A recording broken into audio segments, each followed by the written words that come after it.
السلام علیکم ورحمۃ اللہ تعالی وبرکاتہ۔ ناظرین، تین چیزیں ہوتی ہیں، ایک علم ہوتا ہے، ایک حیا ہوتی ہے اور ایک عقل ہوتی ہے۔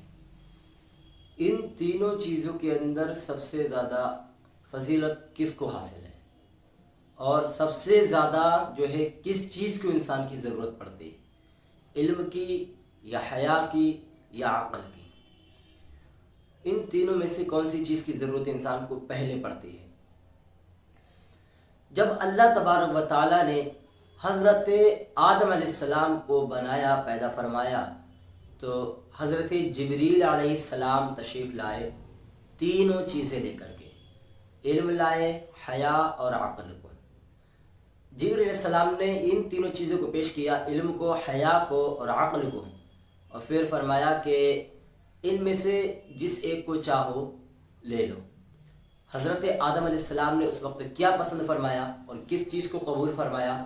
علم، حیا اور عقل میں سے آدم علیہ السلام نے نہ تو علم کو لیا اور نہ ہی حیا کو لیا تو صرف عقل کو۔ اس سے یہ بھی بات سمجھ میں آتی ہے کہ واقعی میں عقل ہی سب سے بڑی اہمیت کی حامل ہے۔ جب آدم علیہ السلام نے عقل کو لیا تو پھر حضرت جبریل علیہ السلام نے ان دونوں سے یعنی علم اور حیا سے کہا کہ تم دونوں واپس اپنے مقامات پر چلے جاؤ۔ تو علم اور حیا نے کہا کہ ہم عالم ارواح میں ایک ساتھ تھے، اب ہم جدائی گوارا نہیں کر سکتے، اب ہم ایک دوسرے سے دور نہیں رہ سکتے، ہم پیچھے رہیں گے، ساتھ رہیں گے، عقل کے پیچھے رہیں گے۔ تو پھر جبریل علیہ السلام نے فرمایا جاؤ، چلی جاؤ۔ تو عقل جو حضرت آدم علیہ السلام نے پسند فرمائی تھی، وہ عقل آدم علیہ السلام کے دماغ میں چلی گئی، اور علم جو ہے وہ آدم علیہ السلام کے دل میں آ گیا، اور حیا جو ہے وہ آدم علیہ السلام کی آنکھوں میں آ گئی۔ اب دیکھیے، اس سے یہ بھی بات سمجھ آ سکتی ہے کہ اصل چیز عقل ہی ہے، کیونکہ عقل انسان کے پاس ہوگی تو علم بھی حاصل کرے گا اور پھر حیا بھی کرے گا۔ انسان علم سیکھ لے اور عقل نہیں ہے تو پھر وہ بیکار ہے۔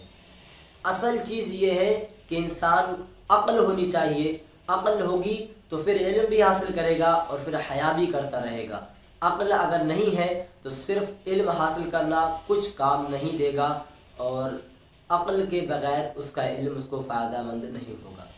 قرآن پاک میں بھی اللہ تبارک و تعالیٰ کئی جگہ فرماتا ہے کہ اس میں عقل والوں کے لیے نصیحت ہے۔ تو پھر نصیحت کس کے لیے کہا گیا؟ اللہ تبارک و تعالیٰ نے فرمایا عقل والوں کے لیے نصیحت ہے۔ السلام علیکم ورحمۃ اللہ تعالیٰ وبرکاتہ۔